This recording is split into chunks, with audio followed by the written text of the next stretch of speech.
Hello, my name is Arunabha, and I will guide you through this poster which explores the function of MET13A and MET13B in zebrafish embryonic development. Our two genes of interest are the zebrafish paralogs of the human MET13 and MET13L. These are the members of the mediator complex, a key regulator of eukaryotic transcription that links enhancer-bound transcription factors to the core transcription machinery.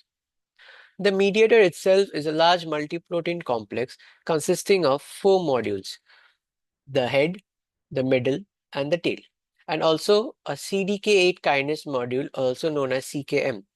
The CKM plays a key role in modulating the activity of the mediator complex, determining transcriptional outcome.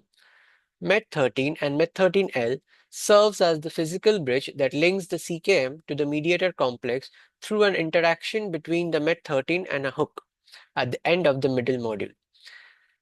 In humans, mutations in MET13 and MET13L causes congenital disorders encompassing a broad spectrum of phenotypes.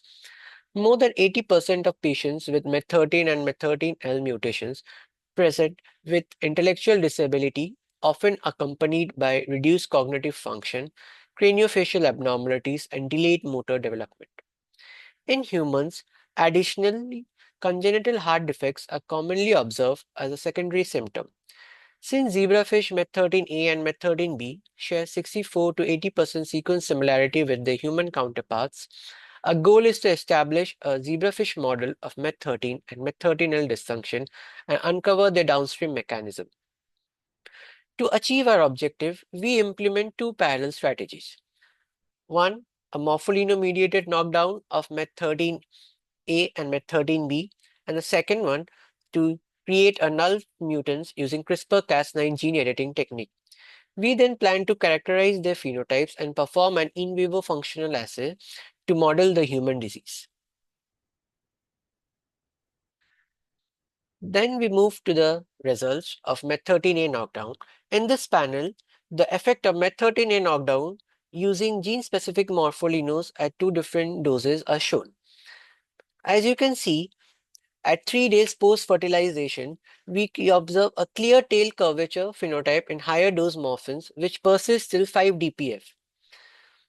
A lower dose morphins shows a milder phenotype, and we termed it as sway at 4 dpf, and which also persists till 5 dpf. Then, if we see at the graphs, we categorize the phenotype into three different categories. One, which normal without any curvature of the tail. One with the sway phenotype or the mild phenotype. And the third one is the severe phenotype. As you can see, in the numbers of embryos, this is rounded off to 100%. At 3 dpf time point, the 2 nanogram, the lower dose concentration does not show any animals having a severe phenotype. But at 4 dpf time point, we can see the 4 nanogram concentration shows a severe phenotype, a milder phenotype, as well as some embryos show normal without any tail curvature.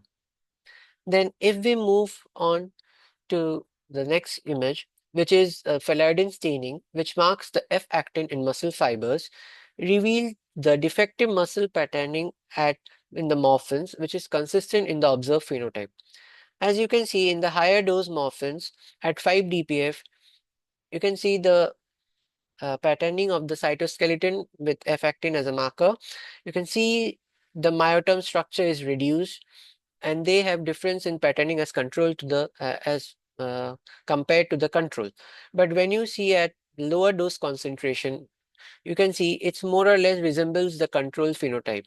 So this kind of shows the dose dependent phenotype study of the morpholino.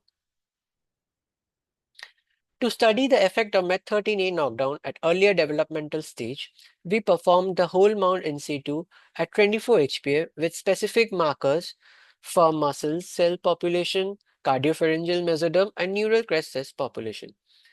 And interestingly, in this panel, you can see the morphins, which shows a global developmental delay, which is like common in all the morphins. And also, if you focus on the PARD6A marker, which marks the muscle cells, You can see the expression is kind of low, the spatiotemporal expression is kind of lowered in them. And also if you look at the TBX1 marker, which is for the cardiopharyngeal, which acts as a cardiopharyngeal cell population marker, you can see the expression is kind of sparse as compared to the control. And also, like our interest is on the neural crest cell population, which is marked by IMPDH1, and you can see the expression is way different from that of the control. Now, if we move on to a knockout study, in parallel to the morpholino knockdown, we generated loss of function mutants by CRISPR-Cas9 technique. We designed two single guide RNAs targeting the distinct regions of the gene to delete a segment comprising the promoter from the promoter sequence through the first exon of MET13A or MET13B. This strategy is implemented in order to abolish the RNA expression and minimize the genetic compensation. And then if we move forward to the genome viewer of the mutation, the deletion of the mutation, the mutants, you can see we have successfully generated two mutant lines and plan to begin the phenotypic and functional characterization in the next phase of our study.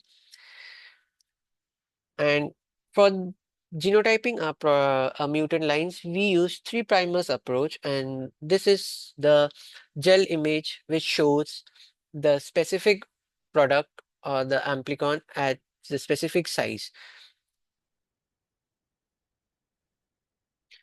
To summarize, MET13A morpholino-mediated knockdown in zebrafish results in global developmental delay as shown in the in situ images, tail curvature, altered muscle fiber organization by using the antibody we observed that phenotype, and abnormal swimming behavior when we perform some basic swimming assays to it, to the morphins, we observe they have erratic swimming patterns as compared to the wild type mutants. The dose-dependent nature of this phenotype supports the specificity of the knockdown, and we are currently performing rescue experiment with MET13 mRNA to validate the phenotype. And in the near future, our plan to examine motor neuron development in both the morphins and the CRISPR mutants using a specific transgenic line called the MNX1 RFP, which specifically marks the motor neuron, and to track neural crest cell migration in SOX10 positive GFP positive lines through time-lapse imaging. So thank you for your attention. And if you have any questions or if you want to know more about our research, you can please contact us using the QR code provided in the poster. Thank you so much.